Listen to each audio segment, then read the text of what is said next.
हम दूसरे क्वेश्चन की ओर चलते हैं। तो दूसरे क्वेश्चन में क्या है स्टूडेंट, वही है 4s² माइनस 4s प्लस 1। अब आप लोग सोच रहे होंगे कि सर ये जो 4s है हम तो अब तक पढ़ रहे थे x वाली, लेकिन ये s क्यों लग गया, तो उसको सिर्फ नाम चेंज किया गया है। ठीक है, तो आप लोग कंफ्यूज नहीं होना, चाहे s दे चाहे t दे चाहे कुछ भी दे दे, चाहे कोई भी अल्फाबेट हो, तुम लोग कंफ्यूज नहीं होना। ठीक है स्टूडेंट, तो ये नाम चेंज किया है, सिर्फ कुछ नहीं किया, सेम उसी प्रकार से बनेगा, उसी प्रकार से जांच करेंगे, उसी प्रकार से जैसे पहले क्वेश्चन को बनाए हैं उसी तरीके से ये पूरा बनेगा। ठीक है, तो चलिए सॉल्व करते हैं इसको। कैसे सॉल्व करेंगे, जैसा हम लिखते हैं वैसे लिख देते हैं। हल दिया है, हम जानते हैं भाई कि दिया है, हमको क्या दिया है, हमको क्या दिया है स्टूडेंट, दिया है कि 4s² माइनस 4s प्लस 1, ये तो दिया है। ठीक है, ये s है ना, कंफ्यूज नहीं होना, तो ये है s। अब इसको क्या करना है, मैं क्या बताया था कि पहले और अंतिम वाले को क्या करना है, गुना करना है, पहले और अंतिम वाले को गुना करना है, और जो ये 4 है इसको हमको ऐसे दो भागों में डिवाइड करना है कि उन दोनों संख्या को जोड़े या घटाएं तो -4 आ जाए, -4s आ जाए, और गुना करें तो जो ये फर्स्ट और अंतिम वाला का गुना करेंगे उतना ही आ जाए। कहने का मतलब क्या है कि इसको हम जो ये दो संख्या आएंगे उनको जोड़ें या घटाएं तो कितना आ जाए, 4 -4s आ जाए, कितना आ जाए, -4s आ जाए। ठीक है, और गुना करें तो कितना आ जाए, जो ये अंतिम वाला है और ये पहला वाला है, इनका गुना जितना करेंगे उतना ही आएगा। मतलब कहने का मतलब क्या है कि 4 का मल्टीप्लीकेशन 1 से कराए तो कितना आएगा, 4 एकम 4। तो कहने का मतलब क्या है कि वो दो संख्या ढूंढना है कि गुना करें तो 4 आए और उसको जोड़े घटाए तो -4s आए। ठीक है, तो आप लोगों को मैं एक लॉजिक बता दे रहा हूं, हमेशा क्या करना है आप लोगों को कि 4 को ऐसे दो भागों में तोड़ना है, जिसको हम मल्टीप्लीकेशन किए ना, ये मल्टीप्लीकेशन वाले कहां से लाए कि फर्स्ट वाला और अंतिम वाला का गुना किए, तो 4 एकम 4 और 4 आए, तो इसकी गुणनखंड निकालना है। इसके गुणनखंड कैसे निकालोगे, 4 को कितने प्रकार से लिख सकते हो, एक तो लिख सकते हैं 4 एकम 4, और क्या लिख सकते हैं 2 एकम 2, 2 दूनी 4 लिख सकते हैं, मतलब दो ही प्रकार से लिख सकते हैं, इसके अलावा और किसी प्रकार से लिख सकते हैं नहीं, है ना, केवल ये दो प्रकार से लिख सकते हैं। अब इनमें आपको देखना है कि इसमें से कौन सा जोड़ने घटाने पे कितना आना चाहिए, -4 आना चाहिए। ठीक है, और दूसरी बात क्या है, जोड़ने घटाने पे कितना है, -4 आए, और गुना करें तो कितना आ जाए, 4 आ जाए। तो कौन सा है, ये 4 एकम 4, हाँ 4 तो आ रहा है, लेकिन अगर हम इसको 4 में 1 जोड़ेंगे तो कितना हो जाएगा 5, और 4 में अगर 1 घटाना तो कितना होगा 3, जो कि हमको नहीं चाहिए। हमको क्या चाहिए, हमको चाहिए -4 चाहिए, मतलब ये वाला कैंसिल। ठीक है, तो इसका उपयोग हम नहीं करेंगे, तो किसका उपयोग करेंगे फिर हम करेंगे इसका उपयोग करेंगे। ठीक है स्टूडेंट, तो आप लोगों को समझ में आया है ना। तो क्या करना है हमको, जो ये 4s है, 4s की जगह में हम क्या लिख देंगे, 2s -2s -2s, दो बार तक लिखना है, -2s 2s। ठीक है, कैसे लिखेंगे देखो, 4s² minus 2s 2s plus 1।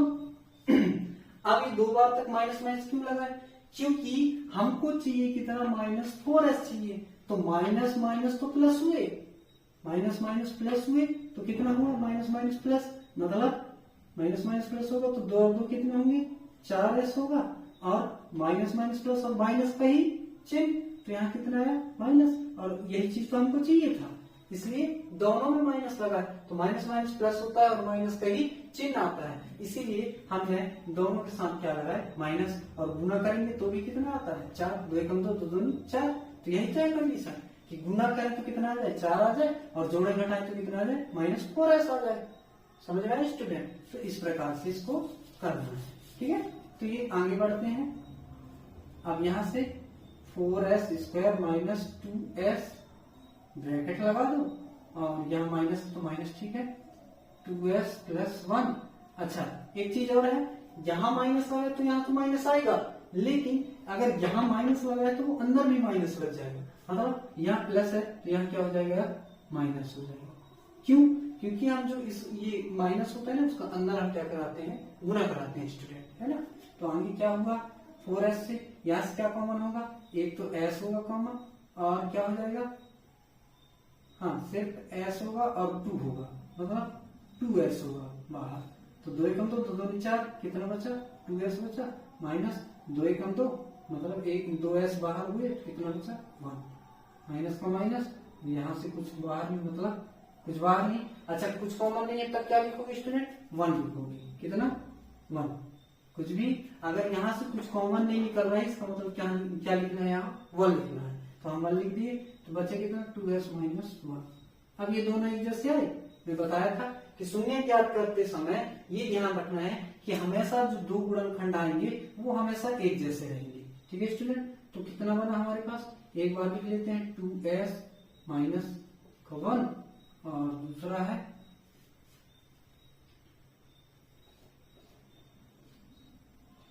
2s minus का 1। ये तीनों एक जैसे हैं, मतलब ये जो आया है ये भी क्या है, अच्छा हम तो दो लिखते हैं, ये दो तो एक जैसे हैं, इसको एक बार लिख दिए, और ये भी इसी तरीके से है। तब क्या करेंगे स्टूडेंट, तब हम इसको एक बार लिख देते हैं, मतलब 2s माइनस 1 इक्वल टू 0, मतलब इसको आगे क्या लिख सकते हो, 2s बराबर 1 और यहाँ हो जाएगा s इक्वल टू 1/2, मतलब अल्फा का मान भी कितना होगा 1/2 और बीटा का मान भी कितना होगा 1/2।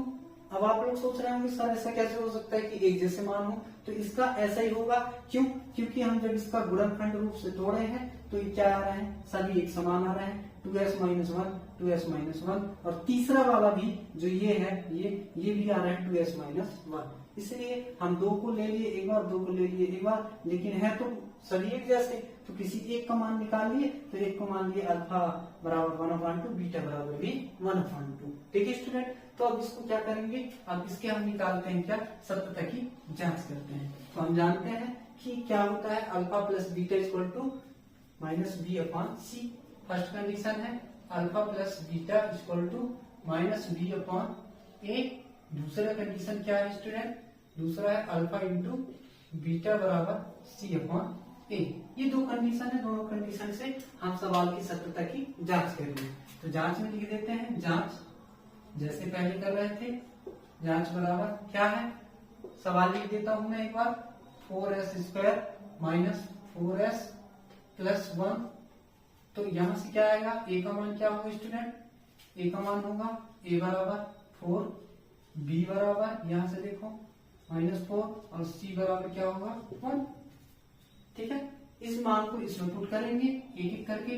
तो अल्फा का मान क्या है हमारे पास, अल्फा का मान कितना है स्टूडेंट 1/2, ठीक है। अल्फा का मान कितना है, ये 1/2 है, मतलब अल्फा की जगह पे क्या रख लेते हैं 1/2 प्लस बीटा का मान कितना है, बीटा का मान भी 1/2 इक्वल टू क्या है -b। तो b की जगह क्या रख दो -4 और -b तो ऑलरेडी है, तो -b के माइनस का माइनस और b की जगह क्या रखना है -4। तो ये 4 आ गया अपॉन में a का मान कितना है स्टूडेंट 4।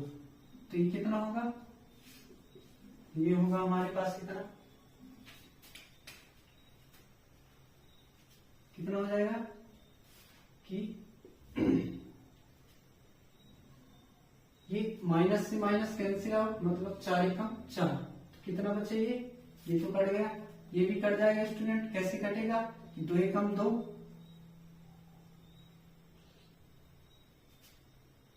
और 2 एकम 2 प्लस 2 एकम 2 बटे 2 एकम 2 2 दूनी 4।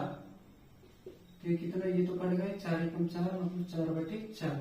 तो ये कितना होगा, ये भी 4/4 बराबर 4/4, 4 एकम 4 4 एकम 4।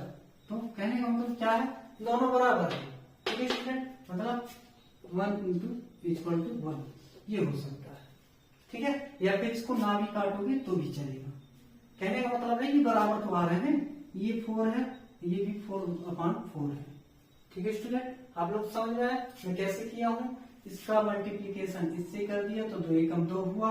इसके बाद ये 2 का मल्टीप्लीकेशन इससे किए तो 2 एकम 2 हुआ। इन दोनों के बीच में प्लस का चिन्ह है तो प्लस कर दिया, और इन दोनों का आपस में मल्टीप्लीकेशन किया तो 2 एकम 2 दूनी 4 हुआ। 2 और 2 को जोड़े तो 4 हुआ, 4/4, और इस साइड भी 4/4 आया। ठीक है स्टूडेंट, तो इस प्रकार से आप लोगों को योगफल निकालना है। हमने क्या निकाला फर्स्ट, योगफल था, ठीक है। हम निकालते हैं स्टूडेंट गुणनफल। तो मैं ही कर दे रहा हूँ कि गुणनफल कैसे निकालना है, ठीक है। तो सेकंड क्या है, गुणनफल। गुणनफल कैसे निकालना है आपको, अल्फा इंटू बीटा ये दिया है, ठीक है। दूसरा नंबर अल्फा का मान भी क्या है 1/2 इंटू बीटा का मान क्या है 1/2 इक्वल टू सी का मान क्या है स्टूडेंट 1, तो 1 का 1 और 8, तो ए का मान कितना है 4। सीधी सी बात, बहुत सिंपल है। 1 एकम 1, 2 दूनी 4, 1/4 ये बराबर है स्टूडेंट, ठीक है। तो इस प्रकार से आप लोगों को जांच करना है सत्यता की, ये भी बराबर आ गए, ये भी बराबर आ गए। तो इस प्रकार से जितने भी सवाल हैं इसी प्रकार से बनेंगे, ठीक है स्टूडेंट। तो आज के लिए इतना ही स्टूडेंट। वीडियो पसंद आया हो तो लाइक और शेयर कीजिए स्टूडेंट, ज्यादा से ज्यादा शेयर करना और सब्सक्राइब करना नहीं भूलना स्टूडेंट, ठीक है स्टूडेंट। तो मिलते हैं नेक्स्ट वीडियो में, तब तक के लिए धन्यवाद।